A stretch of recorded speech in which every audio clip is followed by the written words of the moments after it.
Welcome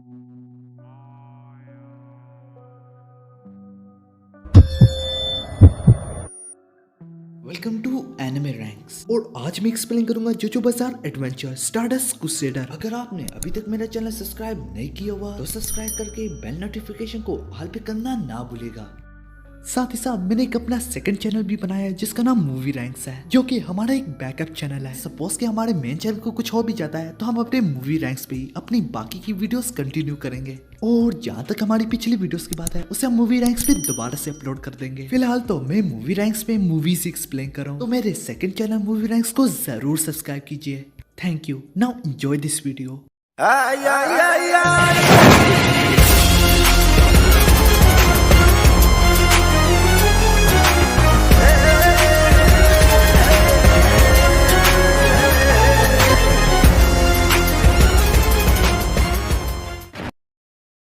हमारी episode की शुरुआत में काकुइन और डार्बी दोनों टनल से बाहर निकल आते, लेकिन बदकिस्मती से जूनियर डार्बी उससे आगे होता। लेकिन इसी में काकुइन कहता है, नहीं डार्बी, साथ ही साथ में तुम्हें बताता चलूं कि मेरी स्पीड तुमसे ज्यादा है। इसी तरह काकुइन दोबारा से अपने स्टैंड की मदद से उसी मूव का इस्तेमाल करता। अब ये देख के जोसेफ जोस्टार के पैरों तले जमीन खिसक जाती और वो कहता, ओ मेरे खुदा, मुझे यकीन नहीं आ रहा काकुइन के पास उतनी पावर मौजूद थी कि वो अपनी गाड़ी को घुमा के डार्बी की कार को पटक सके। उसने अपनी कमजोरी से ही फायदा उठाया। इसी तरह काकुइन की गाड़ी महफूज है। जिसपे काकुइन जूनियर डार्बी से कहने लगता, जिस गाड़ी की पावर कम हो वो कोलिजन में हार जाती है। तुम्हारी ये बहुत बड़ी गलती थी कि तुम अपनी पावर का इस्तेमाल करके मुझ पर बाड़ी पड़ना चाह रहे थे। मैं जानबूझ के तुमसे पीछे रह रहा था ताकि तुम पे इसी मूव का इस्तेमाल कर सको। जितने अच्छे से काकुइन ने ये प्लान किया होता उससे कई गुना बढ़ के डार्बी अपनी कमजोरी को ही अपने फायदे के लिए इस्तेमाल कर रहा था। डार्बी उससे बोलता, अब सब कुछ इसी लम्बे पे है। यूं ही देखते ही यंग डार्बी की कार सीधा रोड पे लैंड करती। इस रोड पे लैंड करती जिसपे काकुइन अभी मुड़ के ही आएगा, जो देख के सारे लोगों के पैरों तले जमीन खिसक जाती। अब डार्बी बोलता, मैंने जानबूझ के रिस्क मोड़ लिया, अपनी पावर की कुर्बानी देनी पड़ी ताकि तुम मुझे अपनी पावर से हिट करो। ये सब कुछ देख के और सुन के काकुइन सारी उम्मीदें खो बैठा होता। जिसके बाद डार्बी का स्टैंड काकुइन की सोल को बाहर निकाल के उस क्रीपी डॉल में डाल देता। लेकिन हाँ, उसी दौरान डार्बी ने ये भी कहा होता, काकुइन तुम सबसे पहले अपोनेंट हो जिससे लड़ने में मुझे काफी मजा आया। काकुइन की सोल को इस क्रीपी डॉल में ट्रैप करने के बाद भी जूनियर डार्बी यही कहता, ये मेरा सबसे पहला अपोनेंट है जिसने अपने डर पे काबू पाया, इतने प्रेशर होने के बावजूद भी। लेकिन इसी लम्हे में जो उस पे वार करने जा रहा था तो वो कहता, तो मैं यही कहूंगा कि अपने आप पे काबू पाओ, अगर मैं मर गया तो काकुइन भी मर जाएगा। अब बस जोतरो से अपनी कातलाना आंखों से गोरी जा रहा था। जोतरो उसे चैलेंज करने के लिए आगे बढ़ता, जो देख के जोसेफ जोस्टार उससे कहता है,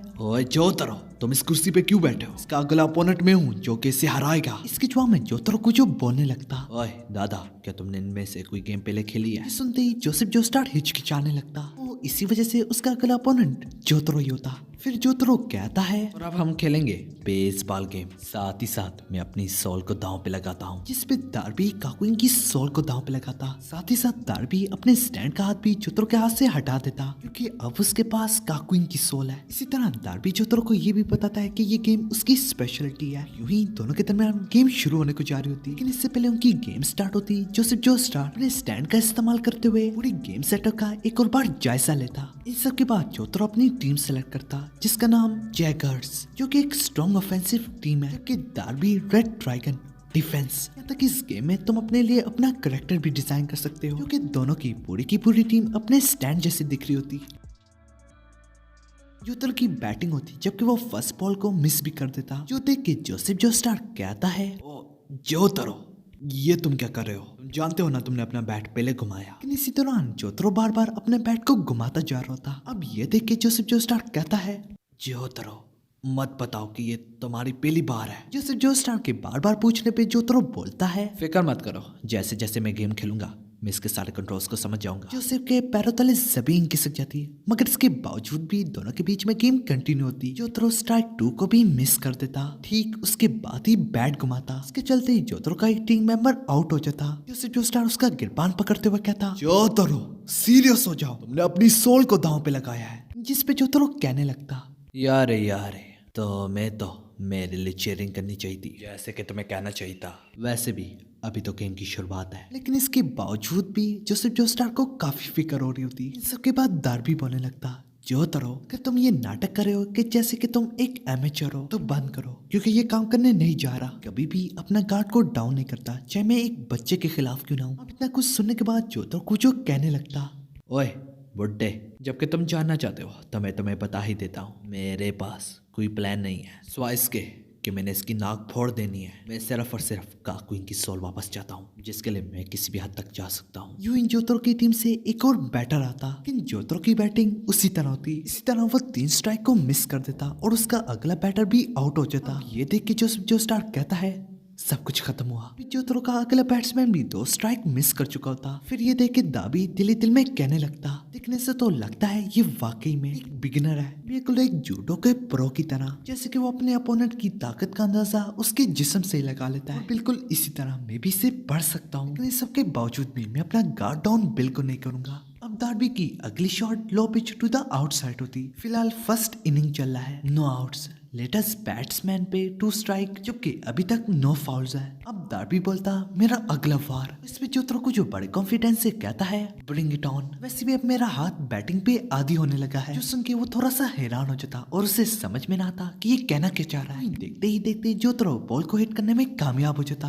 डार्बी के पैरों तले जमीन खिसक जाती। जोसेफ जोस्टार काफी खुश होता, तो जोतरो को भी ये गेम खेलने में मजा आने लगता। अब जोतरो का एक पॉइंट बढ़ जाता, क्योंकि जोतरो की शॉट होम रन थी। डार्बी को यकीन ना आ रहा था। वो कहता है ये तो एक बिगिनर था, इसने बस 8 पिचेस से ही सीख लिया। वैसे भी जोतरो का स्टार प्लेंटियम प्रिसाइज और काफी तेज है। ये वजह से तो मास्टर दियो भी इसे अपने लिए मुसीबत खड़े करने वाला कहता है। और अभी मुझे समझ में आ रहा है कि मेरा भाई ही इससे क्यों हारा होगा।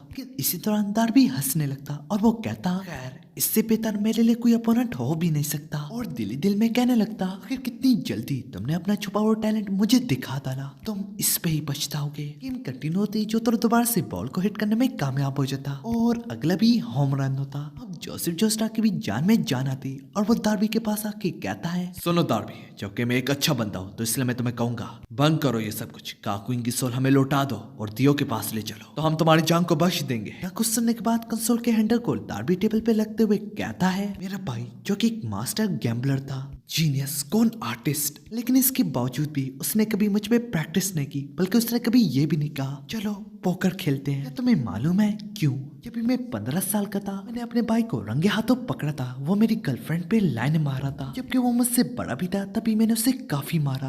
बस मुझसे माफी मांगता चला गया और उसकी वजह यही है जब से हम छोटे से थे मेरे बड़े भाई को पता था कि वो मुझसे नहीं जीत सकता। तो जोतरो तुम्हें फिलहाल तो जरूर कॉन्फिडेंस होगा, लेकिन अंदर ही अंदर से तुम जरूर सोच रहोगे मेरी पावर्स के बारे में। इसके चलते डार्बी भी अपना बंदा चेंज करता। नंबर 15 इज आउट, नंबर 77 इन, जिसकी pitching speed 165 kilometre per hour. यहाँ तक वो जोतरो को अपनी पिच के बारे में भी बताता, बिल्कुल मिडल में, जिसपे जोसेफ जोस्टार के पैरों तले जमीन खिसक जाती। वो जोतरो से कहता उसकी बातों पे ध्यान मत दो कि तुम्हारा कॉन्फिडेंस लेवल ड्रॉप हो जाए। लेकिन इसी दौरान जोतरो अपना स्टार प्लेंटम निकाल के डार्बी से कहता है थ्रो करो। डार्बी कहता है वो तुम्हारी मर्जी कि तुम इस पे यकीन करते हो या नहीं। अगली पिच में जोतरो मिडल का ख्याल करते हुए बैट को स्विंग करता, इसकी वजह से बॉल की नीचे वाली साइड लगती और वो जाके कैच हो जाता। इस पे जोसेफ जोस्टार कहने लगता तुम इसने बेवकूफ बना ही लिया। जोतरो कहता है नहीं, इससे पहले से पता था मैं फोर्थ बॉल स्विंग करने जा रहा हूँ, इसे बॉल फेंकने से पहले ही पता था। तक इसे स्टार प्लेंटम के वार के बारे में भी मालूम था। जो सुन के जोसेफ कहता है तो तुम कहना चाह रहे हो कि ये तुम्हारा दिमाग पढ़ सकता है। जोतरो की बॉलिंग होती, डार्बी की बैटिंग होती और इसी में डार्बी कहता है मेरी पहली शॉट होम रन होगी, जो कि उसकी शॉट लेफ्ट फील्ड ब्लीचर्स की तरफ होगी। इसके बाद जोतरो अपने ग्रैंडपा से पूछता है गेम सेटअप सब कुछ ठीक तो है ना? तो इसके जवाब में जोसेफ जोस्टार हाँ ही कहता। जो सुनते ही जोतरो कहने लगता तो ठीक है। तो इसके स्टैंड की एबिलिटी सिर्फ और सिर्फ सोल लेना नहीं बल्कि इससे भी बढ़ के है। देखते ही देखते जोतरो अपना टारगेट सेट करता और वो कहता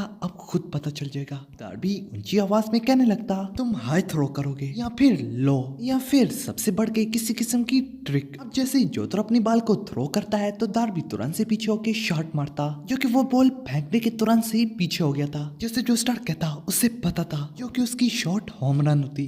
इसी तरह जोसेफ जोस्टार दिल ही दिल में कहने लगता हमने काफी अपोनेंट से लड़ा, लेकिन ऐसे अपोनेंट से आज तक नहीं लड़ा जो हमारा दिमाग पढ़ सकता है। इसके चलते ही डार्बी दोबारा से कहता कि होम रन होगा अगला भी। वो दोबारा से ऊंची आवाज में कहने लगता हाई लो वगैरह वगैरह। अब जोतरो जैसे दोबारा से एम लेता, डार्बी तुरंत से दोबारा से होम रन मारता। जोतरो बॉल दोबारा से थ्रो करता और वो दोबारा से होम रन मारता। वो दोबारा से अपने मुंह से कहने लगता, तुम्हारी अगली शॉट कहाँ पे होगी। जोतरो को लग रहा होता कि वो उसकी आंखें देख के बता रहा है, तो जोतरो अपनी आंखों को भी छुपा लेता। डार्बी कहता है, मैं अपने बाइक की तरह चीटिंग नहीं करता। अब जो स्टार्ट भी यही कहता, वो तुम्हारा रिफ्लेक्शन देख के तुम्हारे बटन्स को प्रेस करके नहीं बता रहा कि मैं उसे कब से देख रहा हूँ। लेकिन खैर जोतरो को भी ये पता है, उसने जान के अपनी टोपी को आगे रखा। तो जोतरो उससे बोलता, मुझे काफी पसीना आ रहा है इसलिए मैंने उतारी। इस वजह से जोतरो से बोलता, मैं तुम्हें बताता हूँ कि मेरी नेक्स्ट पिच कहाँ पे होगी, क्योंकि हाई आउटसाइड फास्ट बॉल होगी।